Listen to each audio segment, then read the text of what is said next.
here with Joey Coco, my buddy. Yes, sir. Know each other for a while now. Yeah. So you run Budget Blinds, Yes. owner and operator. You're in the thick of it, day after day in this busy market. So I wanted to do a few things, tell your story and share a bit about, what you're doing with the business and what it takes to be a young entrepreneur Yes, sir. in this day and age. Well, I kind of got into it.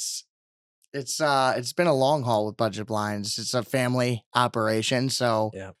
kind of always shadowed it, throughout high school and stuff, kind of wondering what to do. Considered a few different things. I did some law camps and I did some business stuff and kind of always figured I'd love to be here in beautiful Sarasota. And I kind of Sure. saw the trajectory of the business, just given the area we're in. So always kind of honed in on that, did a bunch of internships and whatnot, and just kind of groomed my way into the role at COVID. I did have an accident in between there where I was in a fire, but was able to overcome that pretty quickly. I've spoken about it on a few different things now, but Yeah. could kind of maybe go through some of that. But, COVID hit. I was in school getting a professional sales degree and a business admin degree. Yeah. Kind of in preparation to go into the business, and then happened pretty rapidly, almost overnight, actually. My dad was just like, when COVID hit, he was done. So at that point, I took it over, and I've grown it a lot since then. So Yeah. Do you feel like you were ready to jump into the business when that happened? it was a little abrupt, I will say. Like, I was prepared for graduation and then, maybe have a little summer in between and then kind of trickle my way into it. But that did kind of rapidly change things. Yeah. Basically, my dad's on the older side. So at that point, once COVID hit, he didn't want to manage it through all of that. Yeah. But how long were you sort of shadowing the business before? Pretty much every summer, like in the beginning, For a while. even like freshman year, I started with the installers because like when you're that young, you don't want to be too serious, stuff like that. And that was a good opportunity for me to see that side of the operation as well. Sure. So, I kind of started really early on in the summers and it just got more intense as things went on. So kind of by the end of high school, early college, I was shadowing my sister a lot more in the sales to see how that was done. And then first couple of years of college, I was with my dad. He started to kind of teach me what he did. So I was more prepared than if I didn't see anything. Sure. But it happened very quickly. I mean, he was basically like, I don't want to do this. So this is the time or I'm going to sell it. Yeah. And I said, obviously don't sell it. So at that point, next thing I know, I'm in class on the computer and I'm in Budget Blinds, kind of going through the motions at Budget Blinds. And, I had both of them up at the same time, the computer and I'm answering phones. Thank you for calling Budget Blinds, put myself on mute. And I worked my way through that way. I finished school online and started running the business. So it was only a second semester junior at that point. Oh, so wow. to do the whole year online like that, which also wasn't fun, gotta be honest. But online school's tough. Yeah. And that was in COVID, you're saying, right? That was in COVID, yeah. So at first it was very awkward, because obviously at first it's like, what even is going to happen with the classes? Yeah. But with business, it was more awkward because it's like, what do we do? We're retail, high-end showroom. People come in, see the blinds, the drapes, etc. So at first we're like, what are we going to do with the showroom? And then it was also like, we do in-home consultations. So it's like everybody's masking up, like locking their doors, and we do consultations. So we're trying the virtual thing, but it was very weird. As Florida got right back to it. Yeah. So it's like we had the 3 or 4 week period, and then everybody kind of went back in with masks, which sucked, but we went back in and it kind of wasn't a huge hit, things picked up very quickly. Yeah. And we just masked up and got back to it. What a transition. Yeah, that's pretty cool though. So how long has Budget Blinds been around in totality? So it's actually been around since 92. Okay. And they started with 5 guys that had, 5 operations. The Budget Blinds Network literally knows them as the famous 5 guys. They did an Undercover Boss on Budget Blinds too, where they go through some of this backstory. They talk about the 5 guys, but they had, vast territories, very wide territories that were doing very well. And that went on for however many years. And then they franchised it. And at that point, it just took off and went nationwide. And, since then, over the years, it's even been bought and sold many times and stuff like that. Venture capital touching on it. But now I think they're at like 3,000 franchisees nationwide. Yeah. So they've grown a lot. It's 30 years, number one brand in the industry is kind of what we tout and across the board. Yeah, So well, that's cool. So you mentioned an accident, and obviously you were sort of thrust into the business. You did that through COVID. Obviously, having an accident doesn't help. I mean, no, that didn't. What were sort of like the feelings or things you were thinking when that all happened, and how did that change sort of the way you thought about life? And that speaks to a lot of like, I know I've watched a lot of your episodes before talking about mindset and stuff like that. Yeah. I've always been like a go get 'em, never stop, always working to get to that next milestone, that next thing, and kind of just blasting through whatever comes across my plate along the way. So that was just one of those things. I mean, it happened and it was a big setback. I was in the hospital 4 months and there was a lot of recovery to do after that. It was easily a probably 16-month process. Yeah. But for me, I was focused on one thing throughout the whole thing, which is when can I get back to school and keep going on my, which did help a lot because for me, this extent of an injury can happen to people and they kind of shut down. Yeah. And me, I was like the opposite. I had FOMO. I was like, I was trying to it happened in May, right before my senior graduation. Okay. And I was in the ICU telling everybody that I hope I could maybe go to school in August and to not miss fall semester. So I was like, how quick can I get back? And then I realized that the recovery was a little bit longer. So I ended up taking a whole gap year. Yeah. But for me, it was just the drive of getting back. Yeah. That kind of made me almost blip through it quicker than maybe others would have, because I did make it to school that following August. I took a full year off.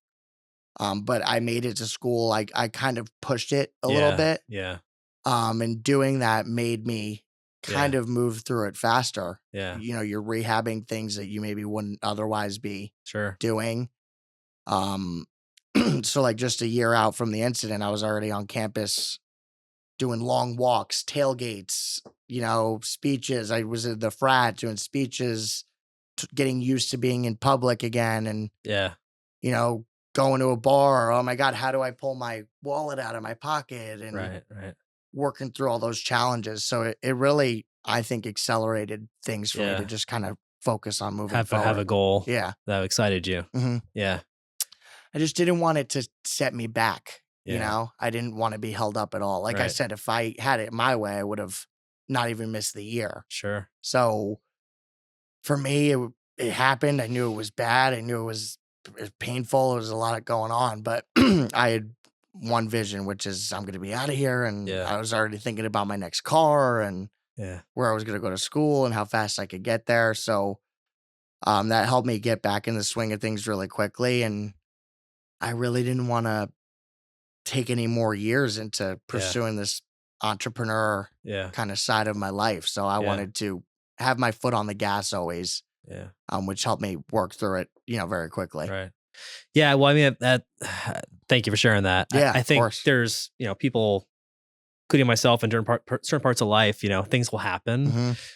And in the scope of, it's all relative, right? Mm-hmm. Someone thinks it's like, may not be that serious, but for that person, it might feel tremendous, right? Or there may be something that is very serious, may not feel as tremendous to that person, but everyone has their own thing that is sort of gets in their head and says, whatever, now I can't achieve or something, right? So I think it's helpful to share a story that says, hey, like something's pretty serious and intense and debilitating can happen, and then have a mindset, focus on something positive, like have a goal. Right. And it seemed to have helped you really pull out of that. Definitely. One of my biggest role models of the collection I have is Kobe, and he was a big on mentality and the mindset. And a lot of Kobe's thing was just doing what others weren't willing to do, right? He'd tell somebody, meet me at the gym at 4:30. They'd pull up at 4, or they'd see him in a full sweat, So he had that mentality, and that's always kind of been my thing even before all this.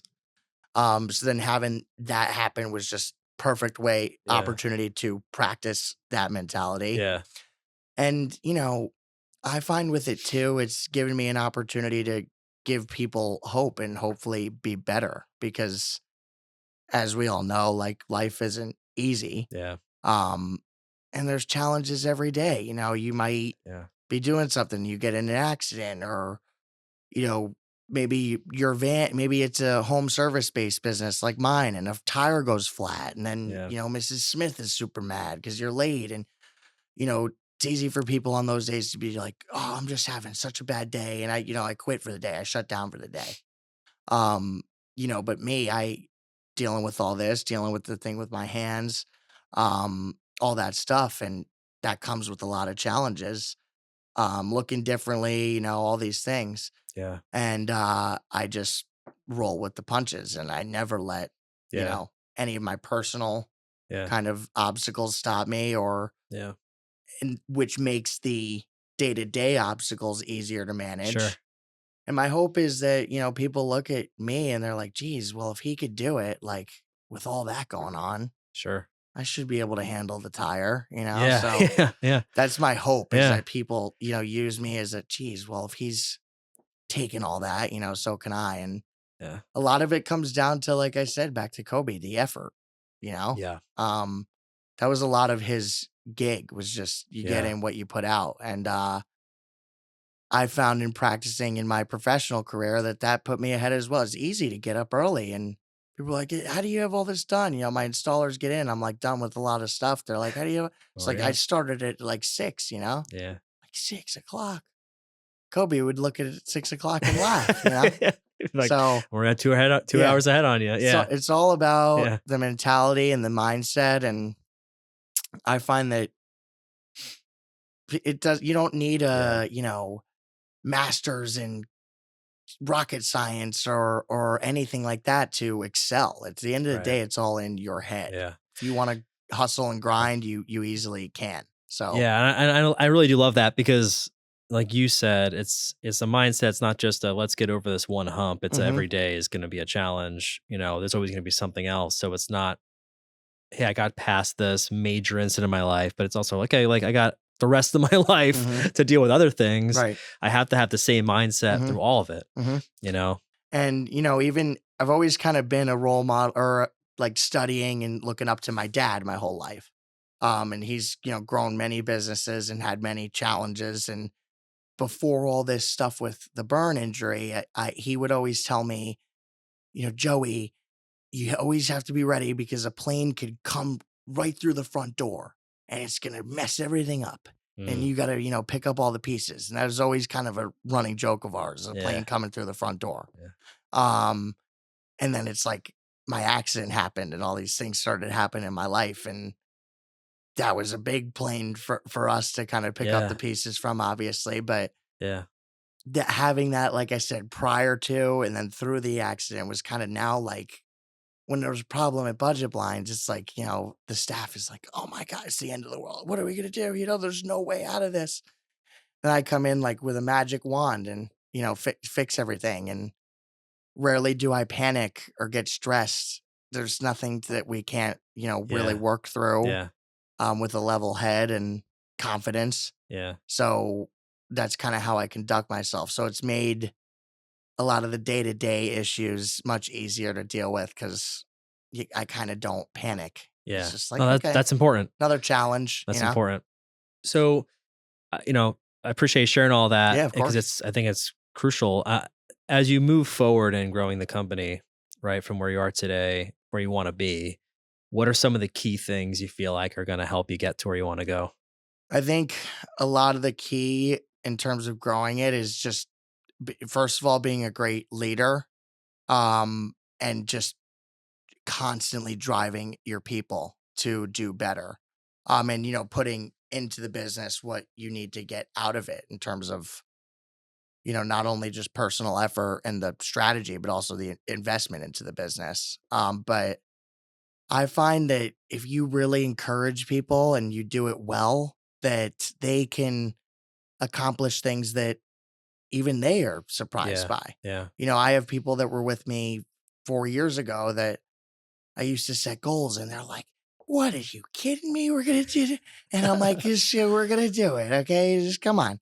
And then, we hit that goal and then we hit the next goal and then we hit the next goal. And now with that person, I kind of have a joke like, "Hey, remember when we made that first goal together, me and you?" So I find with constant driving and very team focused environment, Yeah. but you have to motivate the growth. Yeah. The person that just comes in at 8 and books whatever leads that they have and just, okay, well, I did my job. Now it's 3. I get to leave is not going to grow, Yeah. um, or the person that just hopes that their sales Yeah. team like does well and, isn't How with are you? them. How are you weeding out those people or attracting them? I mean, as you build a culture, Hmm. sort of some of that self Hmm. selection happens, but how are you facilitating a bit of that so you're making sure the right people are on the bus, right? That's a tricky question. It is very, very hard to find the right people. Oftentimes to find the right people, you have to go through some people. Because it's hard. You think when you meet them that they could be great, and then Yeah. you get a few weeks in and you're like, "Oh my God, I did not expect this."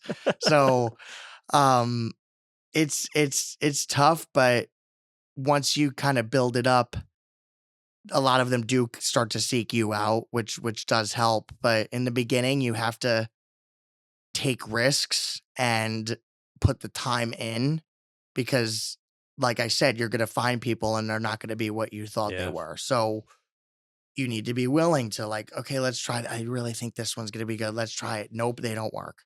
Go again, try again. It's very easy to say, tap out of that. Be like, you know Yeah. what?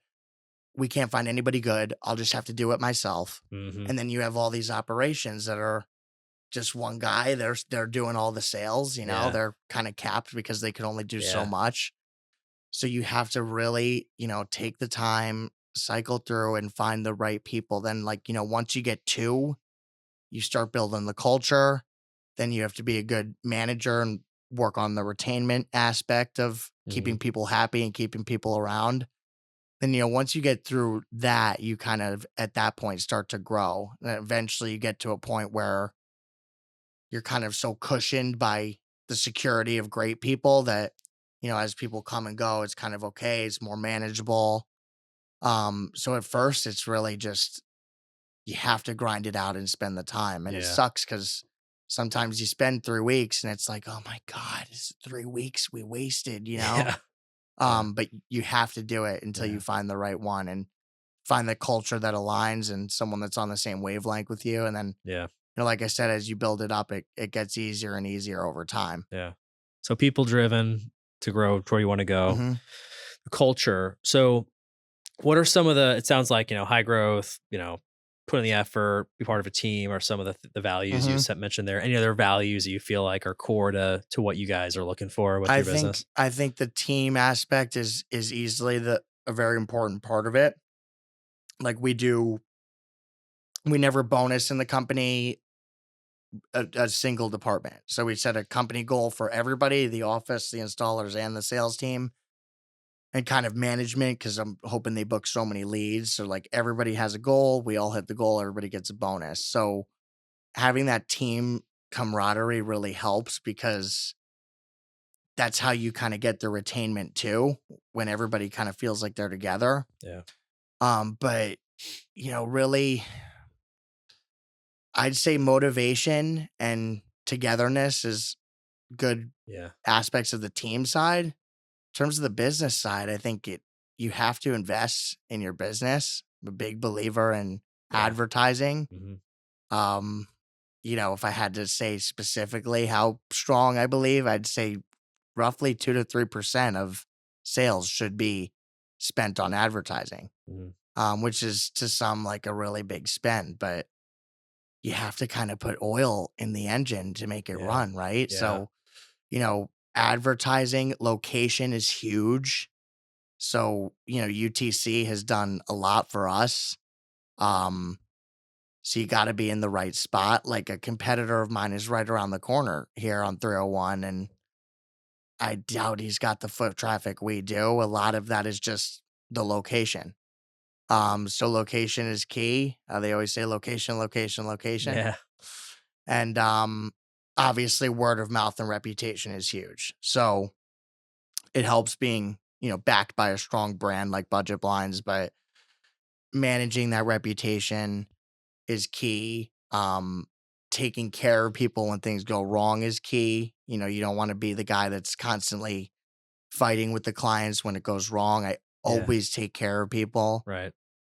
Customer is always right is definitely a good motto to go by. A lot of times they're wrong, but it is what it is. You know what we have to do. You just go along with it. You have to take care of your clients, manage your reputation. And once you get that word of mouth and have all those things working together, that's how you create a cohesive, growth machine. Right. And that's what's helped me to grow it. I mean, we've grown year over year, many of the years doubling.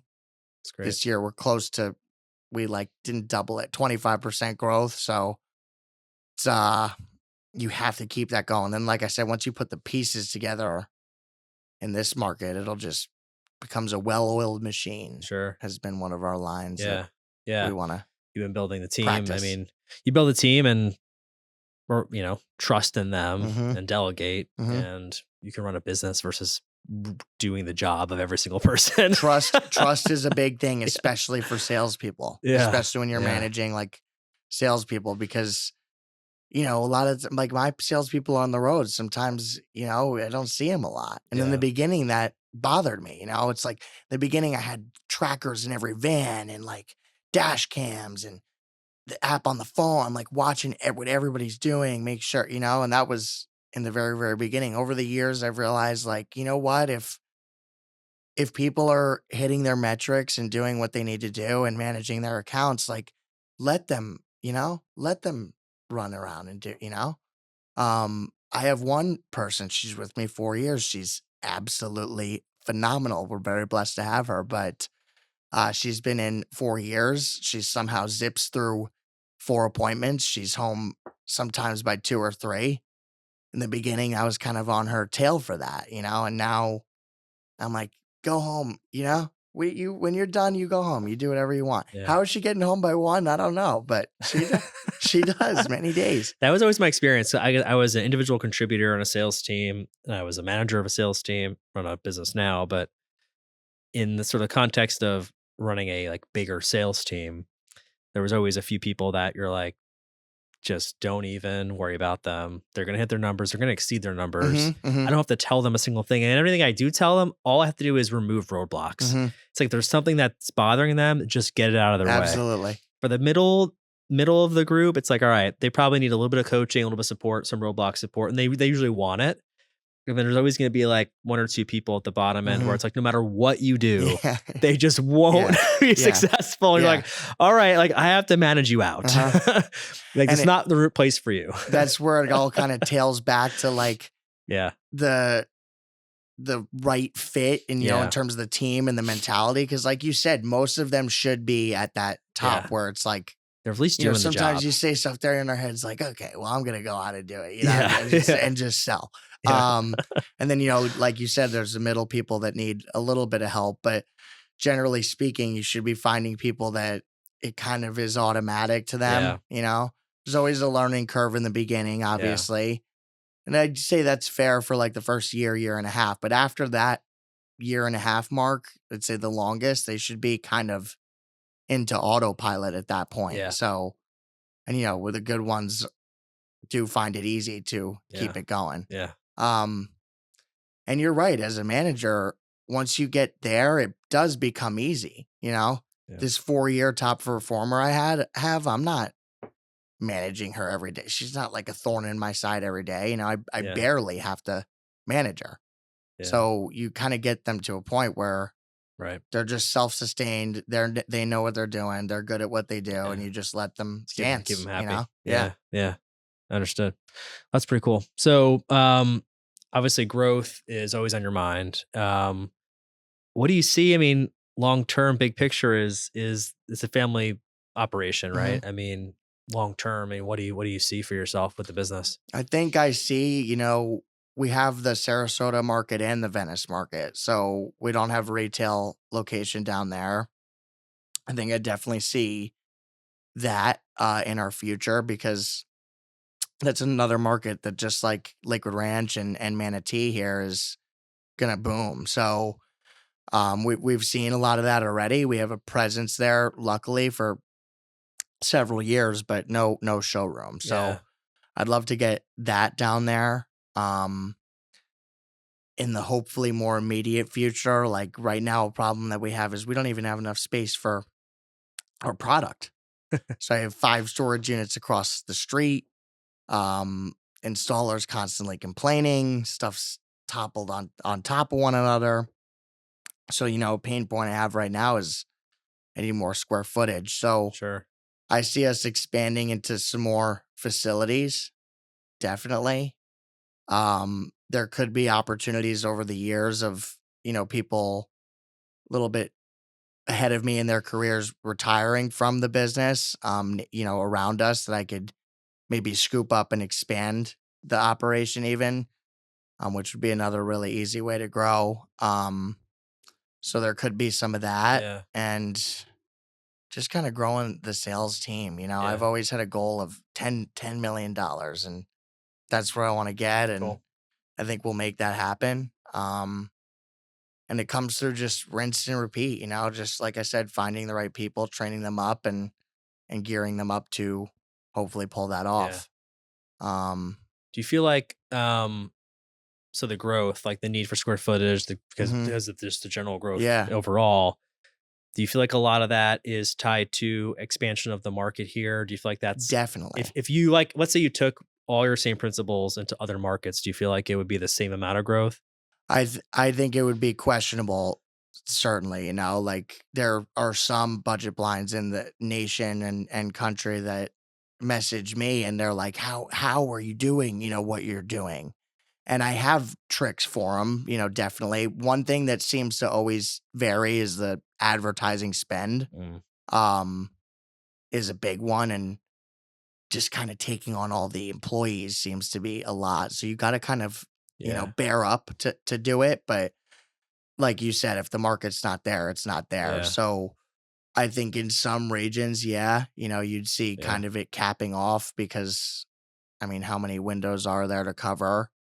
There's always people doing renovations and there's always a way to Sure. foster some of that inspiration. But, Yeah. generally speaking, we're very blessed to be in this market. I think a lot of it is tied to that. Yeah. And, based off of my experience and what I kind of see assessing the market, I think that what I'm doing now is far from our ceiling Sure. because it's Yeah. just like Yeah. the home growth and the construction is just absurd. It's almost like Yeah. there's no way I couldn't be at my goal numbers one day. Yeah. So Yeah. I think that has a lot to do with it. For anyone listening, I would definitely look into business in Sarasota because the growth here Yeah. and the market is just absurd. And that goes for it's not just home improvement, Sure. I mean, the homes brings everything else. So, Right. they need advisors, they need tax consultants, they need accountants, they need, a blind guy. Everything. So it all Yeah. kind of ties together. I really think that this is a great place Yeah. to do business. There's a mass amount Um, of people retiring to Definitely, yeah. Florida, and they have been. Well, there's a good Yeah. mix too, you Yeah. have a lot of retirees and you have a lot of younger people as well now coming in. Yeah. A lot of remote work helped out Just too, right? because, think about like Lakewood Ranch, for example, 20 years ago was fields. Yeah. Now you have mom and dad that are getting older and the kids are coming up and, that some of the kids are having Yeah. kids already in Lakewood Ranch. So it's now growing and I don't see it stopping. I mean, Yeah. there's certainly a strong 10 Yeah. years in Yeah. these counties' future. I'd wonder if it's even more than 10. It's a big wave that, we get to ride. We're so blessed to be here in Sarasota. So I know you mentioned, you obviously followed, Kobe, and you have a number of list of figures that you respect. Who are some of the mentors in your life, and how have they affected some of the sort of your mindset and things that you work on? I'd definitely say, my dad was a big one. He always drove me to be, this businessman and sales focused kind of individual. Same with my mom too. Great mentors in my parents. Kobe is obviously a big one. Love Grant Cardone, real estate. Mixed opinions on Trump, obviously, out there, but he's a big role model of mine. Sure. I think it's remarkable what he was able to do with real estate. I think a lot of my role models do dip their toes into real estate. So I think that's an avenue that interests me eventually. But like all the sharks too. I mean, like I love Kevin O'Leary and, Robert. I always say his name wrong. Voyachek. Yeah, I always got his name wrong too. Robert's actually. great. Yeah, Robert. Another mixed opinion guy, but Cuban. I love Cuban too. And what he's done. So I love people like that are just into business. Anybody that understands that life is not a kick your feet up and, just let's like have cocktails every day. Yeah. Yeah.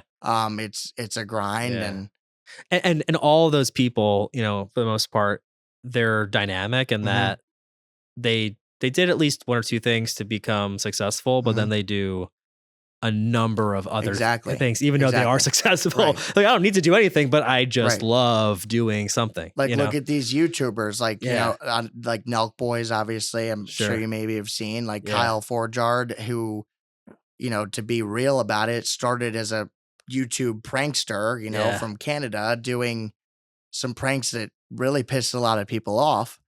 And then he turns into this huge, now he's a clothing brand. He's in clothing and he's in alcohol distribution. And, he's partnered with UFC fighters and he's built this brand around Nelk. And that's a huge, huge business, and think about the lives that he's changed. Yeah. I mean, he took all these kids, Steve will do it. And, all these people that he's got and made this crazy brand. He's flying on Air Force One. So there's a lot to be said, about growth there and respect. And I'd love to, build some type of brand like that too one day in myself. That's why I, relish the opportunity to do things like this and get out there and tell the story. I think mine looks a little bit different than pranks on YouTube, but so I'm trying to kind of figure out my niche. But I'd love to just build something, with national recognition like that. So I have role models all over the place, old, young, YouTube, political, business. It's just, and they're certainly one of them. Because I admire that. I admire that scale. Well, I admire that the mindset piece from Kobe. I mean, that's probably the big for me. It's one of the biggest things because I have to remind myself even sometimes when I'm having a bad week or day or whatever it is, bad month. Even like, man, I just gotta get realigned. I gotta get out of this. Who was another great one too was Derek Jeter. Yeah, and he was definitely a grinder, a hustler, but he would speak more to the team and like who surrounds him and the mentality of everybody that surrounds him because he was all about like the team, so he's another one that I would really look up to. Brady, kind of similar, with Brady, was all about the team for him as well. And look at what he came up from. I mean, he's slowest runner at the draft, and the whole thing. So he wasn't supposed to be anyone spectacular. And he proves that wrong. A lot of, role models, like I said, from all different types of aspects. And I think that taking a little piece of each one of them is valuable and kind of, figuring out who you are as an individual is kind of what helps you piece it together. But if you look at all of them across the board, they seem to have a commonality, which is that they're not lazy and they hustle and They know that it's not a solo gig, that the people around you are very important. And they have larger, I think, broader aspirations for not just themselves necessarily, but the people around them. Right. I feel like that is the drive. It's one of the reasons I respect what Elon does, and Elon's another person who's got mixed opinions for many reasons. But what I see in him is like he's put all of his financial assets into things and put himself on sleeping on people's couches because of what he did, right? For I believe so much in like becoming a multi-planetary species. I saw something on Elon today that was like, he was talking about how he spent a period of time where he was sleeping under the desk, and at shift changes they'd see him under the desk, and how that made them feel that he was very much in it. Yeah. As opposed to being on an island, drinking a mojito somewhere. So he's remarkable, and he's another great example of someone that gets a lot of ridicule. But I think like nobody focuses on all the great that Elon's doing. I feel like, well, you can't do anything of like import without having some haters, right? I mean, right? Yeah, but he could make us multi-planetary, and he will probably take us into space. We have a obviously environmental concern here on Earth. It's like, who could help figure that out? Why would we not put all our chips into Elon Musk? It's not like you have a whole market of these guys. Another thing he's working on is I just saw they're going to get approval on this hand that it's the Neuralink is going to work with the mechanical hand, and he was moving the hand around, and they're going to start with quadriplegics first. Obviously that would be huge for them. And as it becomes more mainstream, one day I've always said, like, I've always said when this first happened, if anyone's going to make me have a Luke Skywalker, Anakin Skywalker hand, it's going to be Elon Musk. There you go. And I think, I offer a unique perspective on the opinion of him, because in some ways to me, I think he could be a hero. He could be a real hero. Yeah. I mean, and that would be huge. If he could enable quadriplegics and people worse than me that maybe lost their whole arm. Or people like me that could really use it, that would be so huge. He would literally change my life. A lot. And my life's pretty good as it is. Wow. So I think Elon, I look up to him a lot. I'm surprised I didn't name him actually. Because like I said, I think he could be a hero in many ways. But everyone you mentioned there, I mean, just there is that commonality of it's about a goal bigger than them for the benefit of a lot of people, right? Everything those people are doing, have done, the things that they invest in, right? A lot of them. And if you don't shoot for those stars, like the person that, for example, doesn't, it's like, what do you expect to happen? You just like, it does happen sometimes, but generally speaking, the people that accomplish all these things, they're driving their way forward to do it, very rarely is it just like people are hitting the lottery in their lives, and there's always a grain of salt, but I mean, I think the one question people have to ask themselves when they see something like that, any of those people you mentioned, and have something negative to say, are you saying something negative about them, or are you saying something negative about you? Because you're afraid to do it. You have a lot of negative mindset, like you feel like you can't accomplish, and so you got to belittle someone else. I think most of the time it's because it's themselves sort of embodying some sort of subconscious insecurity versus just saying, you know what, I am too scared to do what they did. Well, I also think that a lot of the times people tend to look at one side of things, and this kind of comes back to like business too. But when I look at these guys, it's like people want to focus on one side, like, with Elon, for example, want to focus on, one thing with the electric car. Maybe he's, people make arguments with that, but I look at the other side that's like, okay, wait, but he really at the end of the day is trying to help humanity, back into smaller business. I often have my office bring me clients, and they're like, fire this client, get this client out of here, blah, blah, blah, blah, blah. They're so nasty, and I get on the phone and I always look at both sides of everything, like, maybe the person was being nasty with the office, but maybe they waited, 2 months to get their shutters, and maybe one of them was damaged, or maybe worse, maybe it was a few of them that were damaged, maybe my guy didn't caulk the upper right corner. There's a little bit of a gap, so they're not happy. They made this investment. They put 75% up front. They waited. It's easy to just be like, this person's so nasty. Get them out, tell them to screw off, Yeah. But I've always looked at both sides of the equation, and you always have to see the other side to, have an open mind and come Yeah. to solutions. When people focus on one side of the perspective, it makes it so people can't see eye to eye, Yeah. and you never come to an agreement. You It's never no make a solution. deal. So for me, I always look at both sides of everything, Yeah. and I'm open to both Yeah. of them as There's well. usually a solution. There's very few situations where it's like actually, Mm-hmm. done, Mm-hmm. or There's always some. If it impassable. goes bad, it's some contribution on both sides. Yeah. Maybe the client was rushing it from the get go. You know, but then, like I said, maybe we messed up too. Maybe we forgot a box. Stuff like that. So I always look at every side of the coin Yeah. and try and be fair to everybody, Yeah. because that's at the end of the day you want to find commonalities with Yeah. people. It's like, Yeah. how do you sell? Sales 101, you find those commonalities. And you can't do that if you look at one side of the coin. Yeah. So that goes for clients in small business, it goes for role models, it goes for everything you look at. You will gain much more Yeah. having that open mind. So you've been obviously in business and focused and pretty driven for a long time, even going back to, high school, right? Mm-hmm. But if you could go back and tell younger self something, or if you could, let's say you went and talked, let's say at ODA or something, to middle schoolers or like freshmen, what would you tell them if you had to tell them like one thing you think could be really impactful for One them? thing Someone who's coming up still or not quite where you're at yet. I would say figure out what it is that you want to do and focus on that.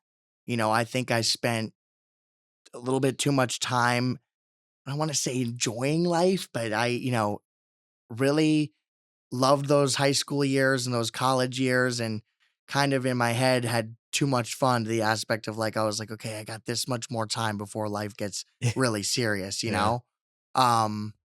So I'd tell them to find the sweet spot, of having the right amount of fun to where they could still have the experience, but they don't want to have too much fun. Yeah. Yeah. Because it could set them back. So I think that, keeping everything relative and staying focused is really important. Yeah. And doing anything you can to get ahead. Because at the end of the day, like I said, if they have that focus, it'll put them ahead and give them advantages that, they wouldn't have otherwise had. If they do school a little bit faster, maybe they get a career faster, make a little bit money faster, they get into the housing market sooner, then they have a better interest rate, better home values. So anything you could do to speed up and focus on getting ahead will be valuable to them. You don't want to be the one that's like, oh, well, I have a C in this class right now. If I fail it, I could take another semester and kind of, give me some more time to think about what I want to do. And, really want to stay focused. Don't have too much fun. Have fun, but don't have too much fun. I wish I look back and have the same sort of sentiments for myself. I feel like I had it pretty easy just because I was blessed with my upbringing. And then specifically in college, I look back and I'm like, all right, I was working hard, but I was also having a lot of fun. Yeah. But what I didn't have was a real guiding plan of what I wanted to build to get ahead or save money or whatever, anything like that. And I was like, all right, when I'm done with this chapter is when I have to think about that. I sort of wish somebody came and was like, think about it now and just have some sort of plan, because like anything else, if you have no plan, it's just not going to happen. If you have some plan, you're still going to do the fun stuff. You're just going to also have progress made on the thing you care about that might be a little bit less tangible. Right. It's tangible for me to go to a fraternity party on a Friday night. It was more intangible for me to have, money set aside or a plan to have a business when I graduated. But if I had at least some sort of idea, I could have had at least some forward progress, but also would have had fun. It's like, That's kind of what I was thinking too, you just made me think. I was so focused on the social aspect of my life. And this was in high school and even, college. And I've learned all these things going through what I went through, and I've got all this wisdom now. But a lot of the times, particularly in high school, when I went to class, it wasn't about, algebra or calculus or, what we were learning in finance class. It was about like, oh my God, I'm going to get with my friends. And it's like when we figured out we could iMessage on the Mac, it was like, oh my God, we're all sitting there, we're typing, So a lot of the times I think looking back for me, I was so focused on the social aspect of my life. What are we doing? Where are my friends? What are we doing this weekend? What's the plan for Friday? What's the plan for Saturday? Yeah. So wrapped up in that, it certainly took away from my life. And I think, like I said, finding that balance is key because you lose some stuff. Like I'd maybe know calculus a little bit better now, right? So you do lose a some little bit stuff better. When you make it all about the social. Yeah. And I think for me, it was all about social. And even through the early years of college, I got some of that. It wasn't until I got into the sales program where I really hunkered down because I was pretty competitive. That was a national collegiate program. So that's a pretty cool program. That was awesome. Yeah. It's like Centurion sales program at Stetson. And I was on this team and we had slots. I was in one of the top slots and it was very formulaic with how you had to go through that process.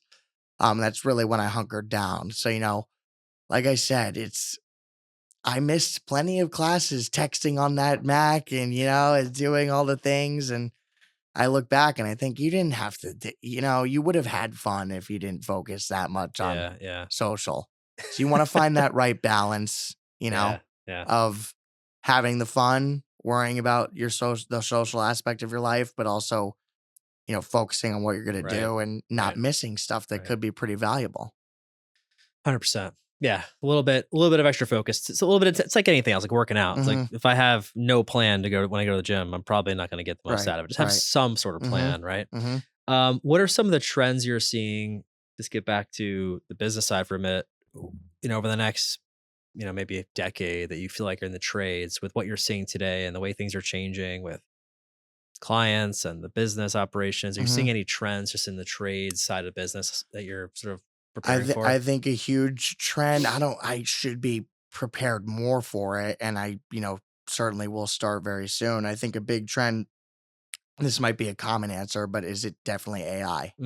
Like in a business like mine, I have 4 office people that are fielding phone calls, answering emails, like annotating certain things on files, scheduling installs, which takes a lot of time actually.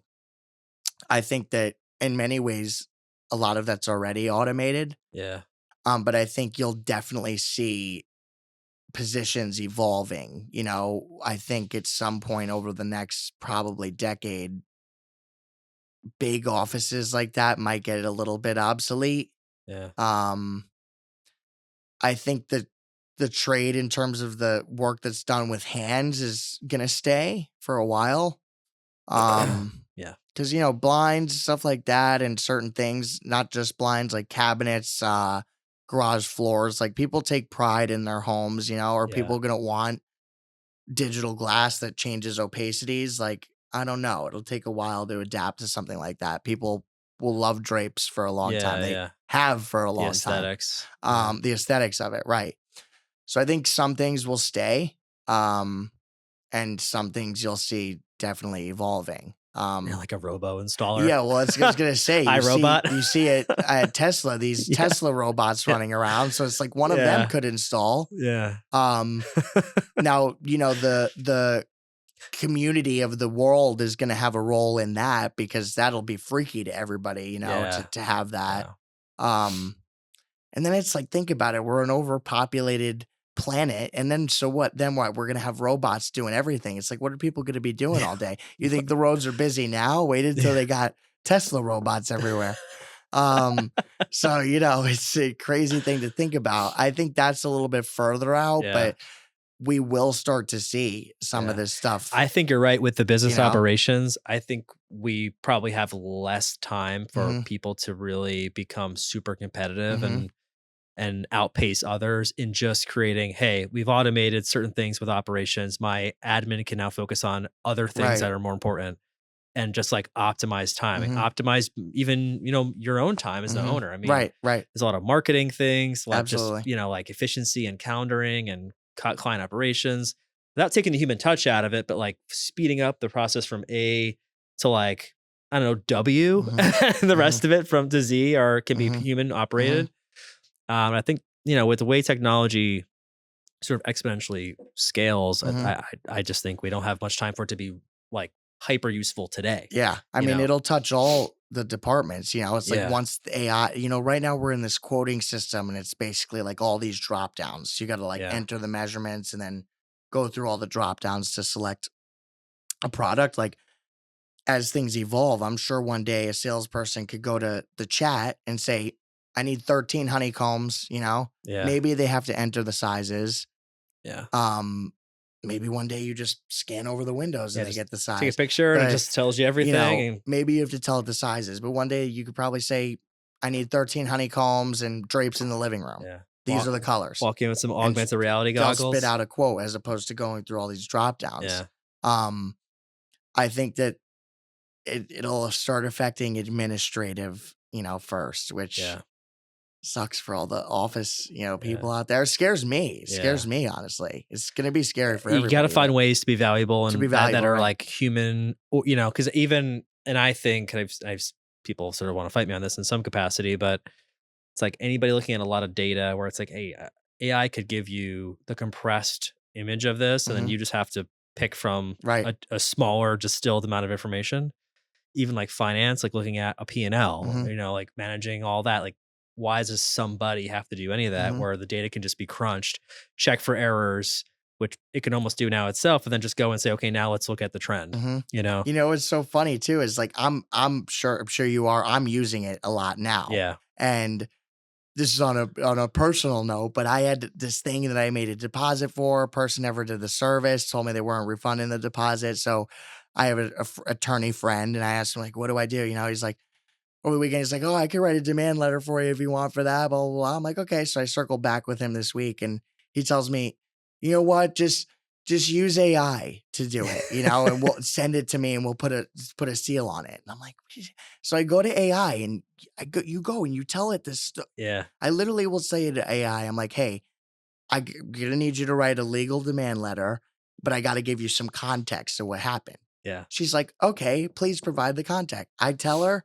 she spits out this whole letter. Yeah. And I found it funny because I was like, this is what advice my attorney gave me. He's like, go to AI, get them to get it to write it, then bring it back to me. Well, we'll sign it. I'm like, oh my God. Yeah. So it's happening already. Yeah. I use it a lot. I mean, whenever I'm like, I can't think about these ideas, I'm like, wait, why am I thinking about this? I go on there, I either ChatGPT or Grok, which is the X version. Or even Meta has it now too, but I use, Chat or Grok primarily. And I'm like, hey, here's what I need. I need a title for an event, or I need like an idea or a blurb. I really used it to help me narrow down on our like mission and value statement for the firm. Because I'm like, here are all the ideas I have, but like, how do I put this into one like concise thing? I'm like, just give me 10 variants of this. And then I'm like, all right, distill it down, but include this, exclude that. All right, now I like just take the bottom 3. Let's make that more authentic, more human. And I went there, looked through those. I'm like, all right, cool. And I went and modified the remaining like 10%. She's or I don't know if it's she or he. I don't want to say she, but it's so valuable to use it. I mean, you could do it with anything. For example, I used to, sit there and hand reply to every review, come up with a creative thing. Now you could take the review and put it into ChatGPT and it gives you a response. I tailor it up a little bit each time, but it's crazy because then, it's got a tab. It's like review response guideline. Yeah. And it knows when I get there. I don't even have to tell it anymore. Hey, I'm sending you a review. You just paste the review. They put a reply, and then you could give the AI feedback. So you're like, hey, I didn't like how, this was too wordsy here, or this wasn't personal. A lot of times I don't think they get personal enough for me. So I'm like, hey, I need more like, thank you for your business. Get it more thank authentic. you for, Yeah. So, but you could train it, it gets to know you. When things go wrong, problem client, you could tell it like, hey, I have this person who is very mad. And like, I need to send a message to kind of stick up, but we can't be rude. It has to be very professional. She helps me with problem clients if I have to write emails. So like, no, I 100% believe if you're not figure out a way to implement or learn or find someone who can with artificial intelligence in your business Mm-hmm. or even in your life. I mean, you're just going to get sort of outpaced by a lot of people. Definitely. Your competition, really. I mean, Definitely. it's going to happen. Mm-hmm. It's just like anything else, and adapting to things is tough. Change is tough, but it's critical because we've hit this new milestone with where it has come. It used to Mm-hmm. be like so clunky that it was like, okay, cool, Right. not helpful, sort of novel. Mm-hmm. But now it's at a place where it's like it's actually helpful and it'll become so helpful. I do think we're gonna lose a lot of just because of the economy of it, that we're gonna lose a lot of jobs in Yeah. tier one support customer service where it's like, hey, like Right. I could talk to a chat bot that's going to know more than a human would know Right. because it can search the web, it can search the company's intranet Mm-hmm. database and give you an answer. Mm-hmm. And it's like, okay, maybe tier two is going to be, Mm-hmm. that person who's like a human now who can be like, all right, yeah, Mm-hmm. you need the human element, right? Whereas like now you get like an automated teller on a phone and I'm like, please just get me to an agent, because it's so bad. Mm-hmm. But you're going to get to a place where it's going to feel so real. It's going to be, by talking to a human, you're like, okay, no, like your lookup time takes longer than the robot's lookup time. And that's a little scary. I think in the grand scheme of things, it's going to ultimately be a good thing for everybody, but it's a little bit freaky to think like, so what happens when they really automate like that, either customer service or administrative side of the operations? Cause I really see like that happening. It's like, for example, right now you like go to book a haircut and that you could do and you don't have to talk to anybody. Yeah. Or I booked a service appointment for one of the vans and Firkins has this whole website and you go in, select your advisor, select your time, select your day. So with me, it's a little different because it's like I'm dealing with custom orders. So not everybody does drapes and not everybody can meet on Tuesday. They might need Thursdays only. And there's just all these moving parts. So just imagine someone goes with their phone and just like scans their room and it just like sucks it into the portal and then you virtually can be like, oh yeah, those blinds. Yeah, purchase. Well, it's just a lot of time is spent like scheduling the appointments, which is, if you think about it, something that really could very easily be automated. Yeah. So like that in my business will free up a lot of time. And the routing. The routing like as a well. lot of routing. Like routing's been something that obviously from a logistics standpoint has been around for a while, but like in smaller business applications has been not so right. applicable. And we're right now relying on the admin who sometimes make mistakes or sometimes it's the client. They're putting pressure on. I want it sooner. I needed Friday. So it's either maybe they goofed up or maybe the client's putting pressure and it's done inefficiently. And then, it's 7 a.m. and my guy who's been around for 10 years is what is it? They got me going from Siesta Key to Port Charlotte. What were they thinking? And I'm like, I don't know what they were. That's like 2 hours with traffic. It's like, but these things do happen. Yeah. But like I said, it's like, what happened there? They were getting either pressured or they goofed up or, who knows? Maybe they didn't, maybe they simply didn't look at the block before, maybe they thought it was Venice and it was Siesta Key. So, you would take out a lot of that. Yeah. If you had an AI system that was like, knew the closest next block and, it would in some ways be better. So maybe we get more installs done, So in summary, things are changing all the time, but the mindset stays the same. Just got to keep winning. Gotta stay the same. Just got to keep winning. Stay the same. We're going to have to find a way to adapt to it. Like I said, ultimately it should enable us to do more. So where can people find you online and all that? So I'm on Instagram, Joey Strong 6. Personally, the business is Budget Blind Sarasota Venice. We're on LinkedIn and Facebook as well. I'm also on LinkedIn and Facebook just by Joey Coco. So cool. At this point, I'm kind of getting a few pieces of media together where, I could be found. I did a article with Men's Health. Cool. At one point, I just did a couple podcasts here locally. I have a few other pieces of media. Stetson did an article.